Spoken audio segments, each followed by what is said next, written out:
सतयुग 4 चरण व्यतीत करता है, त्रेता 3 चरण व्यतीत करता है, द्वापर 2 चरण व्यतीत करता है, लेकिन कलयुग मात्र 1 चरण ही व्यतीत करता है।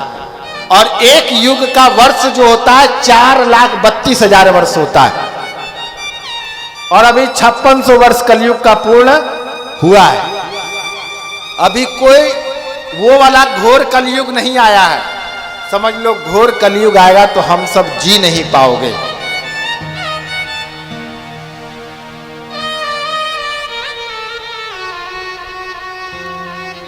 तो इधर श्री नारद जी को देखते ही भक्ति महारानी हाथ जोड़ करके प्रार्थना करती है कि प्रभु मैं युवती हूं और हमारे बच्चे वृद्ध की अवस्था में, अचेत अवस्था में पड़े हुए हैं, और यह जो पंखा डुला रहे हैं ये गंगा यमुना सरस्वती सारी नदियां हैं, और यह वृंदावन की धरा है महाराज। तो आप देखेंगे वृंदावन में राधे राधे तो बहुत होगा, लेकिन ज्ञान और वैराग्य नहीं है। ज्ञान और वैराग्य वृद्ध की अवस्था में पड़ गए हैं। और आज भी जाकर के देखेंगे तो आपको, क्योंकि आप वृंदावन जाएंगे तो वहां सबसे ज्यादा विद्वान कहां के मिलेंगे? बिहार के मिलेंगे, उत्तर प्रदेश के मिलेंगे, मध्य प्रदेश के मिलेंगे। उस धरा से बहुत कम ही मिलेंगे। राधे राधे जपने वाले सब मिलेंगे, भक्ति रहेगी, लेकिन ज्ञान और वैराग्य लुप्त रहेगा। ये वृंदावन में आज भी है। बहुत कम वहां के धरा पे विद्वान प्राप्त हो पाएंगे। जो विद्वान होंगे वो बाहर के आकर के लोग होंगे। इसलिए कई लोग सोचते हैं कि वहां से बुलाएंगे तो बहुत, अरे वहां जो भी है वो सब बाहर के विद्वान लोग हैं। तो सिर्फ ये संसार राधे राधे जपने से ही नहीं चलेगा। राधे राधे के साथ और कुछ भी जरूरत है, ज्ञान की भी जरूरत है, वैराग्य की भी जरूरत है। भक्ति से ही ये जीवन नहीं चलेगा कि हम सिर्फ माला ले लिए और दिन भर राधे राधे राधे जप रहे हैं, और माला लेके कश्मीर में गए घूमने और वहां आया और सबको कर दिया। कौन काम का वो माला आएगा? माला तो एक हाथ में माला और दूसरे हाथ में भाला भी चाहिए, तभी सुरक्षित रह पाओगे। वीर भोग वसुंधरा, इस धरती पर वही राज कर सकता है जो वीर होगा, नहीं तो ऐसी सड़ धड़ से अलग कर दिया जाएगा। तो भैया खाली राधे राधे जपने से काम नहीं चलेगा। आपके अंदर शौर्य भी होना चाहिए, आपके अंदर देश के प्रति भावना भी होनी चाहिए, समाज के प्रति एकजुटता कैसे समाज में आए वैसे इस तरह का आयोजन भी होना चाहिए। ये आयोजन क्या कराता है महाराज? यहाँ देखो हम लोग सब लोग बैठे हैं, ब्राह्मण वैश्य शूद्र क्षत्रिय, सब हम लोग एक परिवार है, एक वंशज है, एक सनातनी है, कोई दूसरा नहीं है महाराज। है क्या दूसरा बताओ? और कहोगे महाराज हम तो जमीन पर बैठे हैं, आप तो इतना ऊपर बैठे हैं, तो हम चौकी पर बैठे, हम चौकीदार हुए, तुम जमीन पर बैठे हो जमींदार हुए। अब बताओ जमींदार बड़ा है कि चौकीदार? कौन बड़ा है? तो जमींदार बड़े हुए ना। तो श्रोता लोग जो है वो आप हमसे बड़े हो। ये बड़ा छोटा का भाव हमें दूर करना। जन्मना जायते शूद्रा संस्कारा द्विज उच्यते, वेद पाठित भवेद विप्रा ब्रह्म जानेति ब्राह्मणा। ये जन्म से सभी कोई शूद्र है महाराज। सब माँ, बताओ माँ, स्त्रियों की कोई जाति होती है क्या? बताओ, होती है? स्त्री जिस घर में चले जाए, सिंह के घर में चले जाए सिंह लग जाए, पांडे के घर में चले जाए पांडे लग जाए, चौधरी के घर में चले जाए चौधरी लग जाए, रविदास के घर में चले जाए रविदास लग जाए, कुंभकार के घर में चले जाए कुंभकार लग जाए, और सब उसी से हम लोग उत्पन्न लिए हैं। जब स्त्री रहेगी तभी तो पुरुष का अवतार होगा। तो जब स्त्रियों का गर्भ की कोई जाति नहीं है, फिर ये धराधाम में आने के बाद हम लोग जाति में काहे बटे हैं? एक पिता के हम 4 संतान हैं, बड़ा छोटा है, ऊंच नीच कोई नहीं है, हम सभी हिंदू एक हैं। इसलिए कल हमारे महाराज श्री योगाचार्य जी महाराज संतोषानंद जी ने एक बात आप सब लोगों से कही थी, जात पात की करो विदाई, हम सब हिंदू,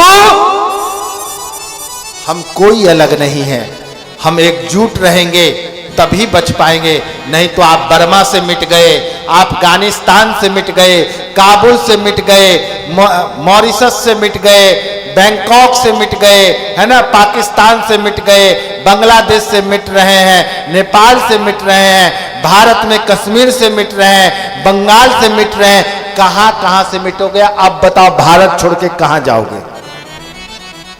कायर मत बनो, धर्मो रक्षति रक्षिता, धर्म की रक्षा करो, धर्म तुम्हारी अपनी आप रक्षा करेगी। इसलिए अगर जरूरत पड़े तो झांसी की रानी भी बन जाओ, और जरूरत पड़े तो मां सरस्वती भी बनो।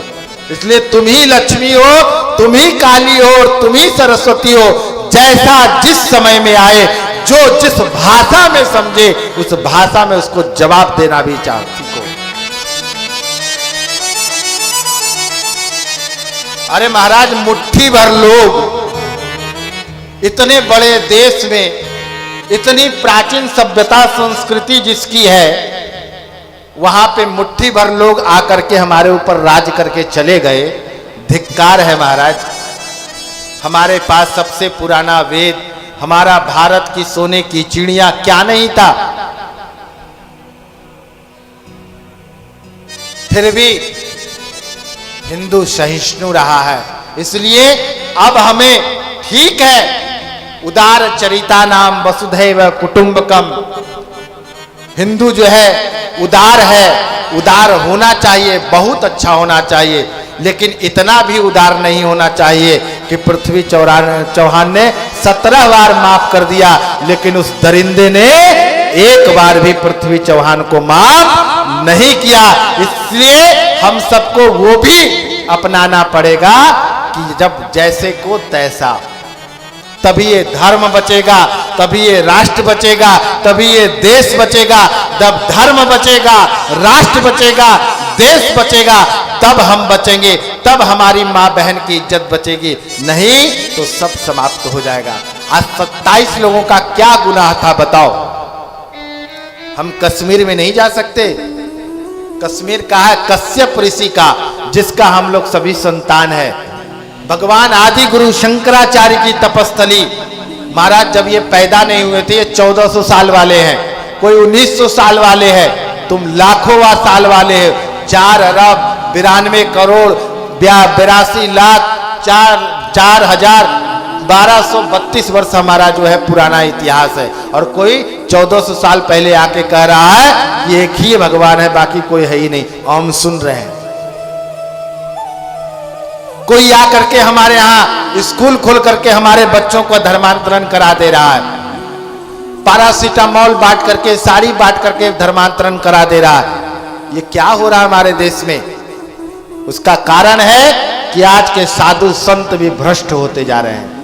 साधु संतों को भी एसी कमरा चाहिए, साधु संतों को भी ठाट बाट चाहिए, साधु संतों को भी हवा में उड़ना है। तो अगर हवा में उड़ोगे तो ये समाज नहीं सुधरने वाला, समाज को एकजुट नहीं कर सकते हो। उसके लिए हमें धरातल पे काम करनी पड़ेगी। आज इतना बड़ा महाकुंभ हुआ, क्या निकल के आया? क्या समाज को संदेश मिला? यही ना, किसी का 10 करोड़ का पंडाल है, किसी का 50 करोड़ का पंडाल है, किसी के यहाँ अंबानी आया, तो किसी के यहाँ वो मार्क जुकरबर्ग, न जाने क्या का एप्पल का फाउंडर ये आया, ये दिखाने में लगे हुए। इससे हमारा समाज चलेगा, इससे हमारा धर्म बचेगा, इससे हमारा राष्ट्र बचेगा। इससे हमारा धर्म राष्ट्र नहीं, हम सुरक्षा में चले। अरे हम ही सुरक्षा में चलेंगे, तुम्हारी सुरक्षा खाक करेंगे हम? हमको काहे की सुरक्षा की आवश्यकता है? साधु संत जो भी सुरक्षा में बड़ी बड़ी गाड़ियों में घूम रहे, क्या जरूरत है महाराज? हम कह रहे हैं माया मोह को त्याग दो, और हम ही उस माया मोह में घूम रहे हैं। कैसे फिर समाज में परिवर्तन आएगा? समाज में परिवर्तन तभी आएगा जब हम भी उस कार्य को करेंगे। अब जैसे एक को डायबिटीज हो गया, अब इतना हो गया, लेकिन उसको मीठा प्रेमी था, अब वो शुगर था, लेकिन वो मीठा खाता था। जैसे हमारे महाराज जी को शुगर है, इन्होंने आज 4 गुलाब जामुन गोविंदाय नमो नमः कर दिया, क्योंकि मीठा के प्रेमी है। अब बीमारी है तो क्या किया जाए।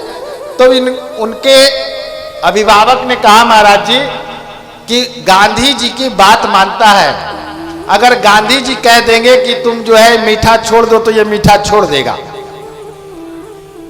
अब गांधी जी के पास लेके गया, गांधी जी से कहा महाराज जी इसको शुगर की बीमारी है और ये बहुत मीठा खाता है और ये आपकी बात ही सिर्फ मानेगा क्योंकि आपको ही गुरु मानता है।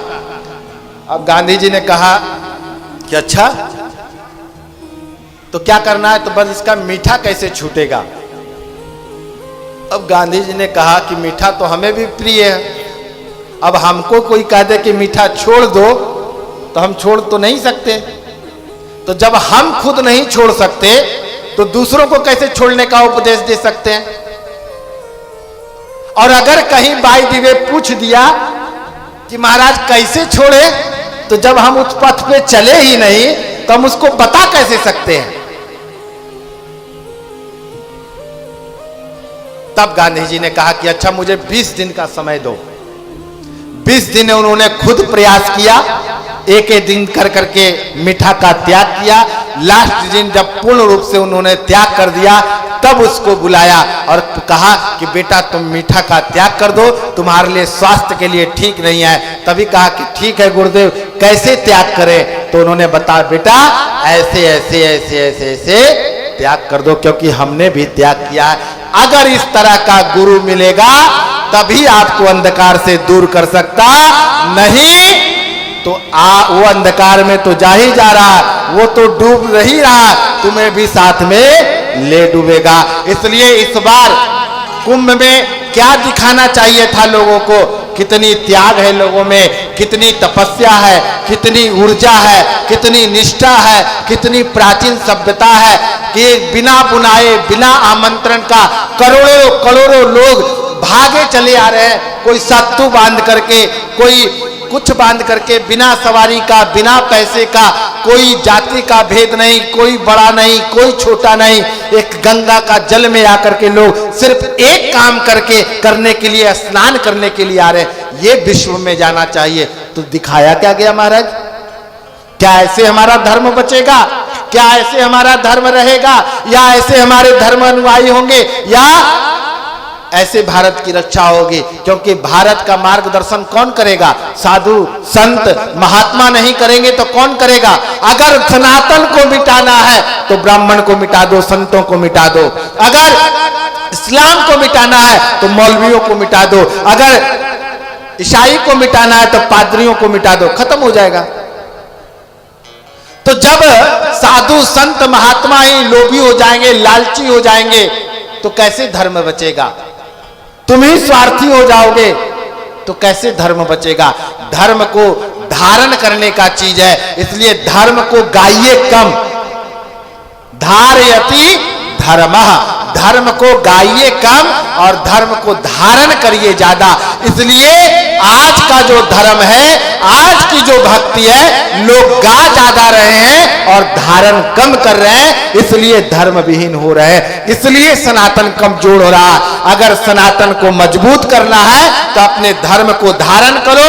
धारण करने का तात्पर्य है कि सभी हिंदुओं का मस्तक पे तिलक हो, सभी हिंदुओं का मस्तक पे चोटी हो, सभी हिंदुओं के दाहिने हाथ में रक्षाबंधन सूत्र हो और एक हाथ में शस्त्र और एक हाथ में शास्त्र हो। अगर दुनिया की कोई ताकत सनातन को हिला सकता है तो मुझे बता देना।